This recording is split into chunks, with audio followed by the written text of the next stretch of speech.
All right, ladies and gents, it's Sunday, so it is Community Members Question Day. We're going to talk some Carson Wentz. I'll play the video for you, I'll play the message for you, but at the heart of today's topic, we're going to talk about, did Carson Wentz struggle to see the field? I'm going to go over an infamous play, guys, and I'm going to break it down for you so that way you guys can see where misconceptions can get formed if you don't understand what the quarterback's progression is. All right, Joe, let's get it, guys.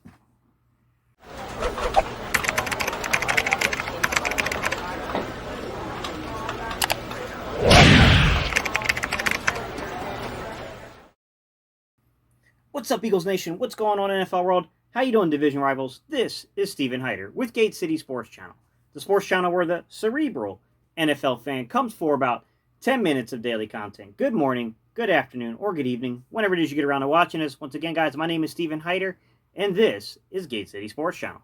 All right, y'all, what's going on, guys? Like I said, guys, one of my favorite segments.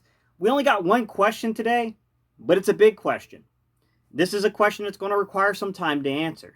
So without further ado, guys, I'm not gonna delay us. I'm gonna roll right into that question, and I'm gonna play the question for you guys, and I'll take you guys through a very, very detailed answer to it. All right. So let's roll the question, guys.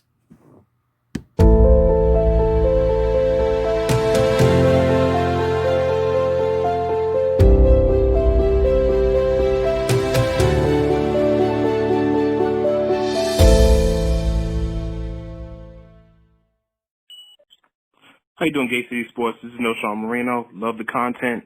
Love the channel. My question is about Carson Wentz. We all know he's a special talent, but there is legit criticism about him reading things down the field.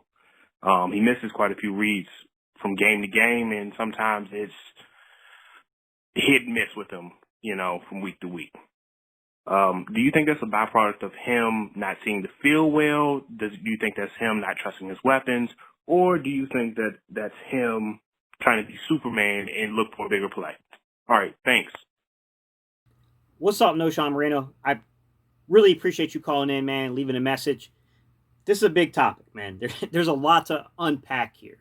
So I'm going to just start off by showing one of the plays that I think it's the most infamous play of when people say, like, man, Gate, like, why in the world didn't he just check this ball down? Like, why is he always trying to be Superman?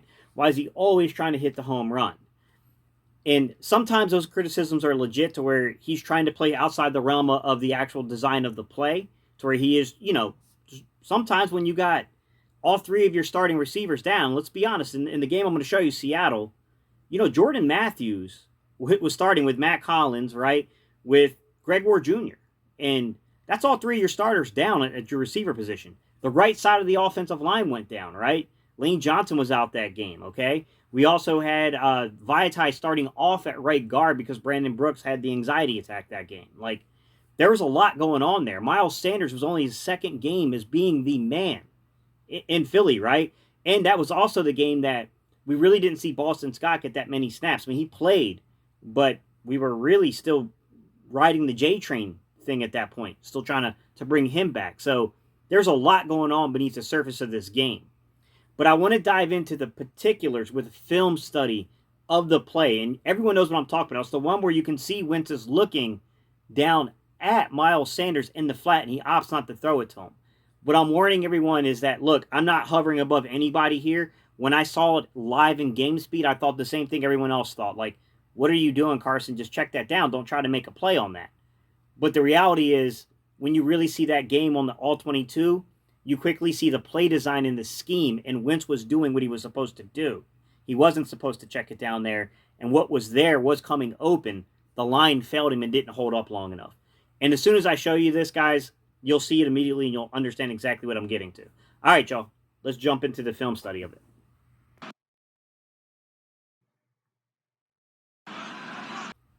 All right, sorry to begin, guys. My graphic card was a little messed up on that one. That's why there's a glitch there. But you can start off by seeing Miles Sanders is split wide, and then my graphic card catches up. He's back beside Carson. That was Carson checking to see the coverage, right? He sees Bobby Wagner follow Miles Sanders back. So now he's sitting there wondering, okay, like what kind of, all right, we got a mixed coverage. What's going on here? So then he's going to motion Miles Sanders again outside, and you're going to see Bobby Wagner pass off to the other actual linebacker. and I'll let the play roll out, and then I'll explain everything that's happening with the all-22 and what's happening with every sequence of this football play. 3rd and 4, 4-man rush. Wentz in trouble, and Now, like I said, when you just see this, the actual game angle, right, the announcer's angle, what they're giving us, when we look at this, we see Wentz looking down Miles Sanders, and you think to yourself, like, okay, he held it too long and it got him sacked. But in reality, when you actually see what the route design is, who they were trying to manipulate on the defense, and where the actual progression for Wentz was and why he's looking down Miles Sanders, then you understand a little more and you see that it's really the line that failed that. It wasn't really Wentz. But hang on, guys. I'm going to go ahead. I'm going to flip this over to an all-22 angle. I'm going to explain each and every one of the routes, and I'm going to walk you through exactly what is happening here because it paints a story. It's not Wentz isn't struggling to see the field. He sees the field perfectly fine. We can say that you got to be better with anticipation and maybe escape the pocket or just throw that one away and live to play another down. That's fine, but it's not that he's struggling to see the field, guys. He saw everything perfectly fine on this play. The line failed him. The line just didn't hold long enough to execute this football play. All right, you can see Miles Sanders is split out. He starts moving and motioning back towards Carson Wentz. KJ Wright's following him. This lets us know that we're in a man defense, okay? By the time that Miles Sanders gets back, you're going to see a pass-off between KJ Wright and Bobby Wagner. The problem is both players after this pass-off follow Miles Sanders, which is going to open up the middle of the field. Carson is going to basically, in essence, stare this down to keep them flowing towards that sideline because it's going to open this up beautifully for Greg Ward Jr. to come open. The player we're trying to manipulate is Trey Flowers, number 21. But watch this. McDougal gets played. McDougal's going to release, and he's going to follow Ertz, and that's going to open it up. And then watch Goddard. Goddard's going to take both of those flowing linebackers. He's going to take Trey Flowers and his guy, which happens to be Michael Kendricks, and tie up the entire middle of the field. Greg Ward Jr. is going to come wide open. The line doesn't hold, or this is a first down all day long, guys. This was 100% on the line. Carson did everything you were supposed to do. The line failed him here. So, on that play, and I know what KJ Wright said, and I'm calling BS on it because I'm going to tell you right now, Doug Peterson manipulated both of those linebackers. They didn't know that play. They were got. The defensive line bailed them out. That was a beautifully designed play by Doug Peterson. That was a heck of a job of Carson Wentz manipulating those linebackers with his eye movement, with the way he was looking off coverage. Simply put, the line didn't give Carson enough time to complete that pass. That's what happened. The design, the manipulation, it was all perfect. That was meant to get Trey Flowers. That was meant to move the linebackers out of the zone, right? They're running a man beater, but obviously you got those linebackers. One of those linebackers was supposed to fall into a zone. And then at the same time, you're trying to get Trey Flowers caught up with Goddard's, the route design of Goddard's, okay? So that way you have a bang-bang play at the sticks.